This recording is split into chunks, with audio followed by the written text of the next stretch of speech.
हिंदुस्तान की रियासत उत्तराखंड से बड़ी खबर आ रही है, जहां पर मदरसा बोर्ड पूरे तौर से खत्म कर दिया गया है।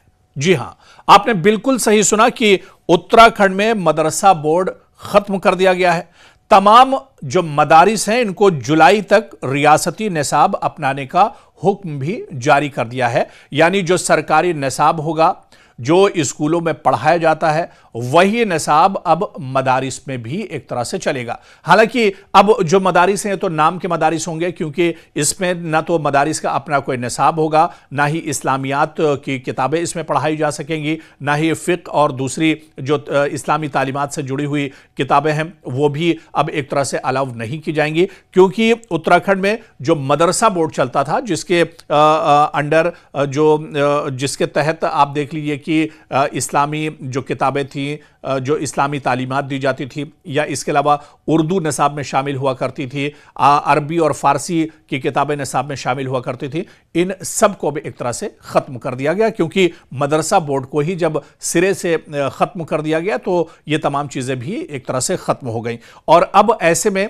आने वाला जो सेशन होगा, यानी जुलाई से जो सेशन चलेगा, इसमें रियासती जो निसाब है इसको अपनाने का हुक्म भी जारी कर दिया गया है, जो दरअसल एक बहुत बड़ा झटका है मुस्लिम तलबा के लिए और पूरे मुस्लिम समाज के लिए। दरअसल उत्तराखंड में तमाम मदारिस को जुलाई तक रियासती निसाब अपनाने का हुक्म सादिर किया गया है, जबकि यह मुल्क की पहली रियासत बन गई है जिसने मदरसा बोर्ड को पूरे तरह से एक तरह से खत्म कर दिया है।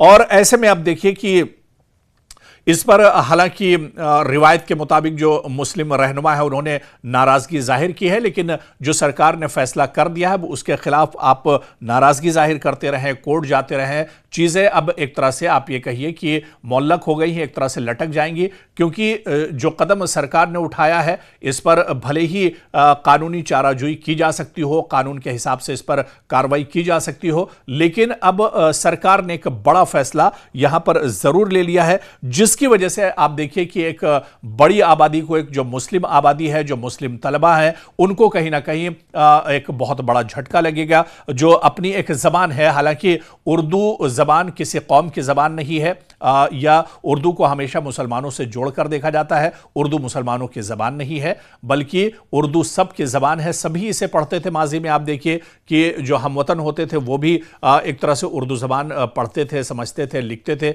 और लेकिन अब जैसे जैसे एक फीलिंग बढ़ती गई, उसके बाद उर्दू ज़बान को एक ख़ास तबके से दरअसल जोड़ दिया गया। तो ऐसे में उर्दू ज़बान को रोकने के लिए, अरबी ज़बान पर कदगन लगाने के लिए, इस्लामी तालीमात और उर्दू की तालीमात में रखना डालने के लिए इस तरह का ये बड़ा कदम उठाया गया है। और दरअसल उत्तराखंड काबीना ने और वहाँ की सरकार ने यह माना कि दरअसल ये रियासती हुकूमत की कहीं ना कहीं उसके खिलाफ उठाया गया ये कदम है। इस वजह से मदारिस का अपना कोई निसाब ना होकर जो रियासती निसाब है, जो स्टेट गवर्नमेंट का जो अब सिलेबस होगा, वही सिलेबस दरअसल मदारिस में भी पढ़ाया जाएगा। हालांकि जिस तरह से मैंने पहले बताया कि अब जब मदरसा बोर्ड ही खत्म हो गया तो मदारिस जैसी अब इसमें कोई चीज़ नहीं रह जाएंगी। और ऐसे में जो स्टेट गवर्नमेंट का जो सिलेबस होगा, जो निसाब होगा, वही निसाब अब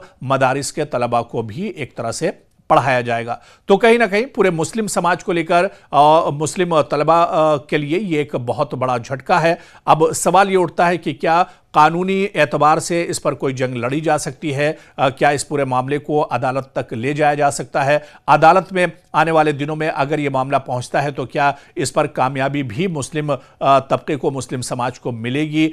ये देखना दरअसल बहुत अहम होगा। लेकिन क्या कोई ये लड़ाई लड़ने के लिए आगे आएगा भी? क्योंकि सरकार से जुड़ा हुआ मामला है और सरकार का यह फरमान है। ऐसे में कानूनी जीत हासिल होगी या नहीं, यह तो आने वाला वक्त ही एक तरह से बताएगा।